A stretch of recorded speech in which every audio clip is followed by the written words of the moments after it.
Hello and welcome my dear students. This is the next video lesson of biological classification, and in today's video lecture we will study the another class of kingdom fungi, that is class by Basidiomycetes. और Basidiomycetes के members को ही हम commonly club fungi भी बोलते हैं। इनको club fungi को बोलने के पीछे एक रीज़न है, क्योंकि यहाँ पर एक क्लब शेप्ड स्ट्रक्चर बनता है जिसे बोलते हैं बेसिडियम, और इस बेसिडियम के बारे में भी हम इस वीडियो लेक्चर में पढ़ने वाले हैं। तो चलिए स्टार्ट करते हैं। तो फर्स्ट ऑफ ऑल बात करते हैं बेसिडियोमाइसिटीज के मेंबर्स के हैबिटेट की। तो they are found in all terrestrial habitats, fresh water as well as in marine water. Means जितने भी लैंड एरियाज हैं, टेरेस्ट्रियल हैबिटेट्स हैं, और फ्रेश वाटर हो या मैराइन यानी कि सॉल्टी वाटर हो, दोनों जगहों पे ये प्रेजेंट होंगे। सॉइल्स में भी होते हैं, लॉग्स ऑफ वुड यानी कि जो लकड़ी के लट्ठे होते हैं डिकेइंग वाले, उन पे भी प्रेजेंट होंगे, एंड लिविंग प्लांट में ये एज अ पैरासाइट भी रहते हैं। तो अब पैरासाइट की बात आ गई तो इनके मोड ऑफ न्यूट्रिशन की बात कर लेते हैं। सो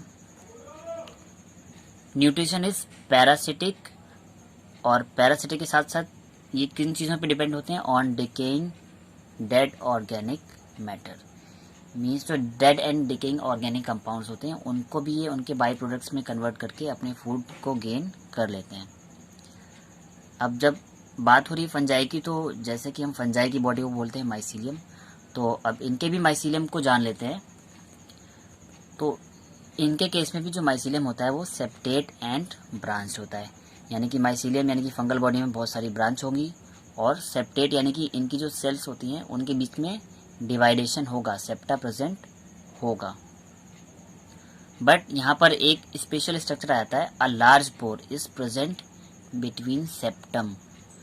यानी कि यहाँ पर जब लास्ट क्लास हमने स्टडी की थी एस्कोमाइसिटीज, तो वहाँ पर भी इनके जो सेप्टम थे वहाँ पर भी उनमें पोर्स थे, लेकिन बहुत सारे छोटे छोटे पोर्स थे जो कि साइटोप्लाज्म को एंटर होने दे रहे थे, लेकिन न्यूक्लियस को एंटर होने नहीं दे रहे थे सेल टू सेल में। बट यहाँ पर जो डिफ्रेंसिएशन ये है कि यहाँ पर एक बहुत बड़े साइज का पोर होगा, एक सिंगल पोर होगा, बहुत सारे पोर नहीं होंगे सेप्टम में, एक सिंगल और एक लार्ज साइज का पोर होगा between the septum, and the boundary of septum is called parenthosome. और वो जो सेप्टम होगा उसकी बाउंड्री को बोला जाएगा पेरेंथोसोम। अब ये पेरेंथोसोम क्यों बोला गया है? Which makes the septum dome shaped. Dome का मतलब होता है गुम्बद के आकार का। गुम्बद आपने अगर देखे हो, जैसे मंदिर के टॉप पे जो गुम्बद होते हैं वो कुछ इस टाइप का स्ट्रक्चर क्रिएट करते हैं, इसी को ही बोलते हैं हम डोम शेप्ड स्ट्रक्चर। तो जो बाउंड्री होती है हमारे सेप्टम की, उसको हम बोलेंगे parenthosome, and which makes the septum dome shaped. और उसी सेप्टम की बाउंड्री की वजह से जो हमारा जो सेप्टम है वो दिखने में हो जाता है कुछ ऐसा, यानी कि डोम शेप्ड, और इस वजह से उस सेप्टम को हम बोल देते हैं डोलीपोर सेप्टम। और ये डोलीपोर सेप्टम जो है ये एक इम्पॉर्टेंट फीचर है हमारे बेसिडियोमाइसिटीज के मेंबर का, ये इन्हीं मेंबर्स में प्रेजेंट है। तो यहाँ पर एक डोम शेप्ड स्ट्रक्चर बन रहा है जिसको हमने बोला डोलीपोर सेप्टम। अब देख लीजिए कैसे होता है, तो आपको इस डायग्राम में समझ में आ जाएगा कि डोलीपोर सेप्टम का स्ट्रक्चर किस तरह से हम डिफाइन करें। सिंपल ये देख लीजिए, सपोज कि हमारी ये माइसीलियम का हमने एक पार्ट ले लिया जहाँ पे दो सेल हैं, एक ये वाली है और एक ये वाली है, और दोनों सेल के बीच की ये डिवाइडिंग लाइन जिसको हम बोलते हैं सेप्टम। अब जो एस्कोमाइसिटीज के मेंबर थे उनके सेप्टम में बहुत सारे पोर थे, बट यहाँ पे केवल एक ही पोर है सिंगल, ये रास्ता है जाने का इधर से उधर। क्लियर? तो अब इनके जो पोर होते हैं वो तो सिंगल होते हैं और बहुत बड़े होंगे, प्लस इनकी जो बाउंड्री है वो दोनों सेल्स में इस तरह का स्ट्रक्चर बनाती है जैसे कि एक डोम का स्ट्रक्चर होता है। तो इनकी जो बाउंड्री है एक डोम लाइक स्ट्रक्चर बनाती है, और तब इनकी बाउंड्रीज को हम बोल देते हैं पेरेंथोसोम। और इस डोम शेप्ड स्ट्रक्चर की वजह से ही इस सेप्टम का जो नाम आ गया है वो है dolipore septum. So I hope dolipore septum क्या है वो आपको क्लियर हो गया होगा। अब बात करते हैं मोड ऑफ रिप्रोडक्शन की। तो भाई यहाँ पर ए सेक्सुअल रिप्रोडक्शन की बात करें तो नॉट फाउंड, यानी कि ए सेक्सुअल रिप्रोडक्शन तो इन फाइलम में, सॉरी इस क्लास के मेंबर में प्रेजेंट ही नहीं है, क्योंकि यहाँ पर एसेक्सुअल स्पोर बनते ही नहीं है। अगर हम बात करते हैं सेक्सुअल रिप्रोडक्शन की, तो यहाँ पे एक इम्पॉर्टेंट मोड ऑफ रिप्रोडक्शन है, दैट इज सोमैटोगैमी। और इस सोमैटोगैमी को अभी इस वीडियो में हम डिस्कस करने वाले हैं। और वेजिटेटिव रिप्रोडक्शन भी यहाँ पे पाया गया है, और वो कैसा है, बाय फ्रेगमेंटेशन। फ्रेगमेंटेशन का मैंने कई भी बार मतलब बताया कि अगर ये हमारी एक फंगल बॉडी है, यानी कि माइसीलियम है, माइसीलियम का कोई भी हाइफी कट होकर बॉडी से बाहर गिर जाएगा और वो वापस ग्रो कर जाएगा नए माइसीलियम में। इसको बोलते हैं फ्रेगमेंटेशन। सो एसेक्सुअल रिप्रोडक्शन तो यहाँ प्रेजेंट है नहीं, vegetative reproduction is by fragmentation. And अब हम बात कर लेते हैं सेक्सुअल रिप्रोडक्शन, जो कि यहाँ पे इम्पोर्टेंट है, और वो किस तरह से हो रहा है, वो हो रहा है सोमैटोगैमी से। क्लियर। और जैसे कि हमने एस्कोमाइसिटीज में भी रिप्रोडक्शन देखा था, तो वहां पर मैंने एक मोड बताया था, गैमेटेंजियल कॉन्टैक्ट वाला मेथड, और आप पढ़ने जाएंगे सोमैटोगैमी। सो चलिए स्टार्ट करते हैं, आपको क्लियर कर देता हूँ कि सोमैटोगैमी क्या होती है। सिंपल वे में अगर इन शॉर्ट बताएं तो सोमैटो से मतलब आता है सोमैटिक, और गैमी का मतलब होता है गैमेट। यानी कि यहाँ पे जो गैमेट बनेंगे वो सोमैटिक सेल से बनेंगे। सोमैटिक सेल जो होती हैं वो वेजिटेटिव सेल्स होती हैं। वेजिटेटिव सेल का मतलब होता है कि वो सेल्स रिप्रोडक्टिव गैमेट्स नहीं होती हैं, वो वेजिटेटिव सेल ही कभी कभी एज अ गैमेट वर्क करने लगती हैं। तो जब सोमैटिक सेल ही गैमेट में कन्वर्ट हो जाए तब उस कंडीशन को बोलते हैं सोमैटोगैमी। अब इस डायग्राम को ध्यान से देखिएगा आप, यहीं से आपको सोमैटोगैमी क्लियर हो जाएगी। तो सोमैटोगैमी में होता क्या है, हमारे माइसीलियम की दो सोमैटिक सेल होती हैं जो कि डिफरेंट स्ट्रेन की होती हैं। डिफरेंट स्ट्रेन का मतलब होता है उनकी जो केमिकल कंपोजिशन है वो अलग अलग होगी, ठीक है।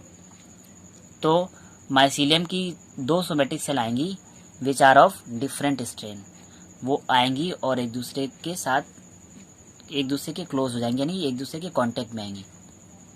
इसीलिए देखिए मैंने एक को प्लस और एक को माइनस से रिप्रेजेंट कर दिया है, यानी कि इनके जो स्ट्रेन है वो अलग अलग होंगे, डिफरेंट टाइप के होंगे, सेम स्ट्रेन की सेल्स नहीं आएंगी कांटेक्ट में। और ये सेल्स आपस में, सोमैटिक सेल्स जो है वेजिटेटिव सेल, ये आपस में पास में आएंगी, और पास में आके क्या करेंगी कि इनकी सेल वॉल तो डिसॉल्व हो जाएगी और इनमें होगी प्लाज्मोगैमी। एंड प्लाज्मोगैमी को मैंने लास्ट लेक्चर्स में आपको डिफाइन किया है, जब दो सेल्स का साइटोप्लाज्म मिक्स हो जाए बट उनके न्यूक्लियस फ्यूज ना हो, उस कंडीशन को बोलते हैं प्लाज्मोगैमी। तो यहाँ पर देख लीजिए, दोनों सेल्स कांटेक्ट में आई और फिर दोनों सेल्स में हो गई प्लाज्मोगैमी, और प्लाज्मोगैमी की वजह से इनके साइटोप्लाज्म फ्यूज हो गए और न्यूक्लियस फ्यूज नहीं हुए। और जब न्यूक्लियस फ्यूज नहीं हुए, यानी कि हमारे पास सिंगल सेल है और उस सिंगल सेल में दो न्यूक्लियस हैं, और जब एक सेल में दो न्यूक्लियस होते हैं तो उस स्टेज को हम बोलते हैं डाई कैरियन। अब डाई कैरियन बनने के बाद यहाँ पर एक स्पेशल फिनोमिना होता है जिसको बोलते हैं क्लैम्प कनेक्शन। ये देखिए, ये जो दिख रहा है ये है क्लैम्प कनेक्शन, और ये क्लैम्प कनेक्शन जो है बेसिडियोमाइसिटीज की मोस्ट इंपॉर्टेंट प्रॉपर्टीज है।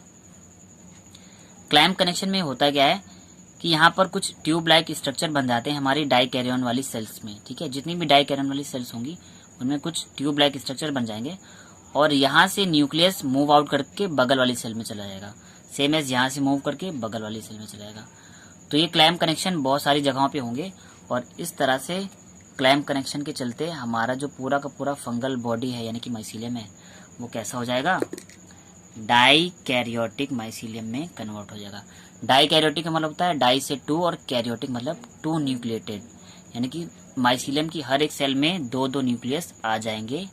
किसकी वजह से, इस क्लैम्प कनेक्शन की वजह से। अब जब डाई कैरियोटिक माइसीलियम बन गया है तो इसके बाद यहाँ पर एक स्पेशल स्ट्रक्चर बनेगा क्लब शेप्ड। कैसा स्ट्रक्चर, क्लब शेप्ड। इस टाइप का जो स्ट्रक्चर होता है इसको बोलते हैं क्लब शेप्ड स्ट्रक्चर, और उस क्लब शेप्ड स्ट्रक्चर को बोलते हैं बेसिडियम। तो बेसिडियोमाइसिटीज के मेंबर में बेसिडियम बन रहा है, और वो बेसिडियम कैसा है, क्लब शेप्ड। इसी वजह से इनको हमने बोला है क्लब फंजाई। तो अब इस क्लब शेप स्ट्रक्चर में क्या होता है कि हर सेल में बेसिडियम बनने लगते हैं, यानी कि क्लब शेप स्ट्रक्चर बनने लगता है, और फिर इन सेल्स के जो डाई कैरियन, यानी कि जो दो दो न्यूक्लियस थे, वो सेल से मूव करके कहाँ चले जाते हैं, बेसिडियम की तरफ। यानी कि ये जो न्यूक्लियस है हमारे, वो यहाँ से मूव करके आ गए हैं बेसिडियम में। अब जैसे ये बेसिडियम में के अंदर आ जाते हैं, अब स्टार्ट होगी इनके अंदर कैरियोगैमी।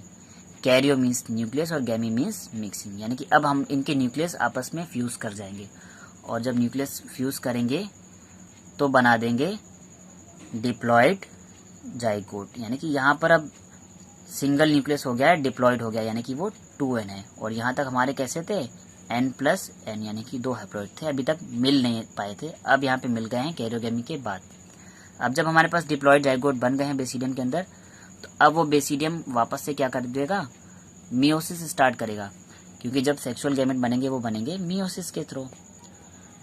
तो अब बेसिडियम के अंदर होगी मियोसिस, और इसके चारों तरफ जो है, इनके जो चारों तरफ जो है, अब एक न्यूक्लियस जो है 4 अलग अलग न्यूक्लियस में डिवाइड हो जाएगा, और उन्हीं को हम बोलेंगे बेसिडियोस्पोर। और ये बेसिडियोस्पोर जो हैं हमारे बेसिडियम की बॉडी से अलग हो जाएंगे और यहाँ पे एयर में आ जाएंगे, और यही बेसिडियोस्पोर जब एक सुटेबल सिचुएशन में पहुँच जाते हैं तो ये जर्मिनेट कर जाएंगे, और ये जर्मिनेट करके वापस से बना लेंगे पूरी की पूरी फंगल बॉडी, यानी कि माइसीलियम। और ये जो बचा हुआ बेसिडियम रह गया था, ये कन्वर्ट हो जाता है फ्रूटिंग बॉडी में, और ये फ्रूटिंग बॉडी का काम होता है नरिशमेंट का।